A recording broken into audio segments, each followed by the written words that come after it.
I mean, we talked about change when we were up. We talked about change when we were down. And this change thing must be catching on because now everybody's talking about change.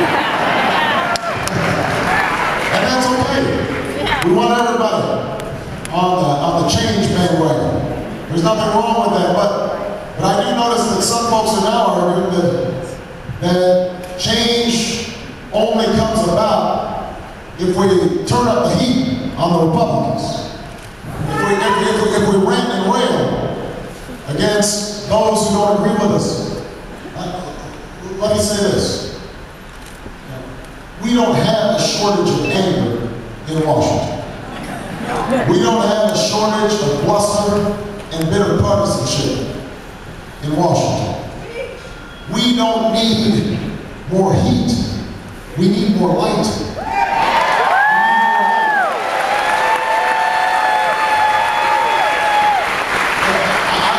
Very early in life, that you can disagree without being disagreed with.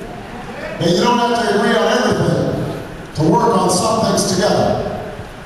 And I've also learned that if you know who you are, if you know what your principles are, if you know who you're fighting for, then you can afford to reach across the aisle and try to find some common ground.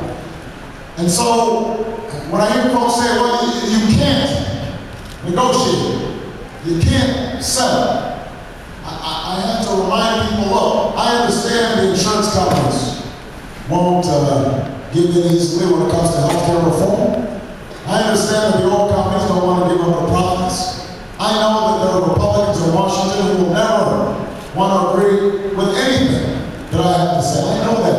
But what I also know is there are Republicans and independents all across the country who have also become disappointed and disillusioned with their government, who have also lost trust in their leaders. They have to be part of a coalition for change if we actually want to get something done. And how do I get something done? And by the way, that's how we win elections. That's division, not division in our ranks. And you know, folks said it couldn't be done this week. We've already seen it happen. I get teased, even derided sometimes for talking about hope. That's true, I talk about hope a lot. And out of necessity, because I wasn't born to privilege, I wasn't born to money. My parents separated when I was 2. I was raised by a single mom and my grandparents. And all they could give me was love, an education, and hope.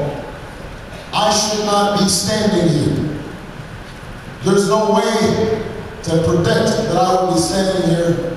And by the way, there's no other country on earth where I could be standing here. So, yes, I believe in hope.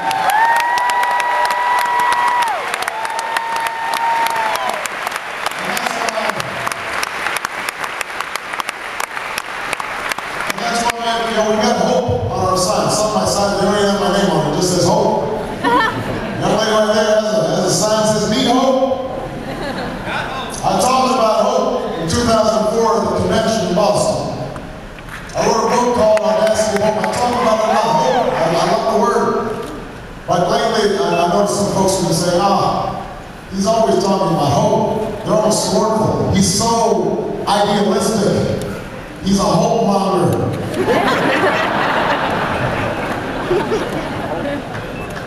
See, the implication is that to be hopeful is to be naive, to engage in wishful thinking, to be passive, and not stand up for what you believe in, to sit back on the couch and just expect that good things will happen to you without any effort, without any struggle.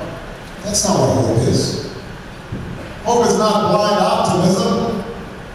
Hope is not ignorance of the roadblocks and the hurdles that stand between you and your goals.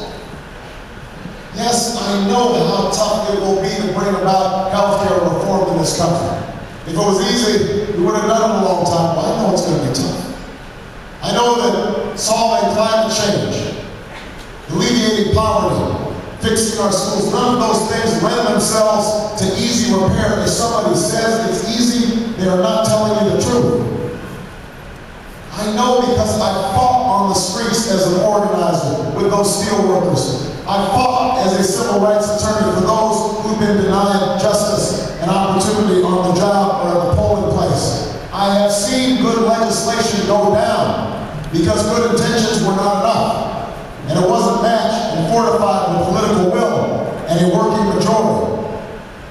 I've seen this country led into a war that should have never been authorized and should have never been waged because nobody had the courage to ask the questions. I know how tough it can be. But New Hampshire, I also know this, that there has never been meaningful change in this country unless somebody, somewhere, stood up for something that others said couldn't be done. That's how the colonists threw off the tyranny of the British Empire. The odds were against them. Nobody expected them to be able to found a nation that would survive, much less become the most powerful nation on earth. It was hope that allowed slaves and abolitionists to resist that evil system, and what allowed a new president, who many said wasn't ready to chart out a new course that would ensure that this nation would not remain half slave and half free. It was hope that allowed the greatest generation, my grandfather fighting in Patton's army in World War II, my grandmother staying at home with a baby working on a bomber assembly line. That generation to not only defeat fascism but also lift itself up out of the Great Depression. It was hope that allowed workers to have the courage to organize against Pinkerton thugs so that we could win a minimum wage and overtime and all the benefits that every worker, union and non-union, now takes for granted. It was hope that allowed women to stand up and say, I'm as smart as a man, I'm smarter than men, I'm even deep at the table of democracy. I deserve the right to work. It was hope. It was hope that sent those young people on buses and trains and automobiles down south to Selma and Montgomery to march and sit in and knock on doors registering voters to suffer fire hoses and police dogs and billy clubs and go to jail, and some died for freedom's cause. That's what hope is.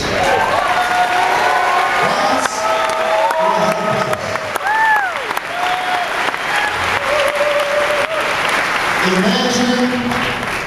Imagining, and then working for, then fighting for what didn't seem possible before. And that, New Hampshire, is what we had the chance to do in 3 days' time.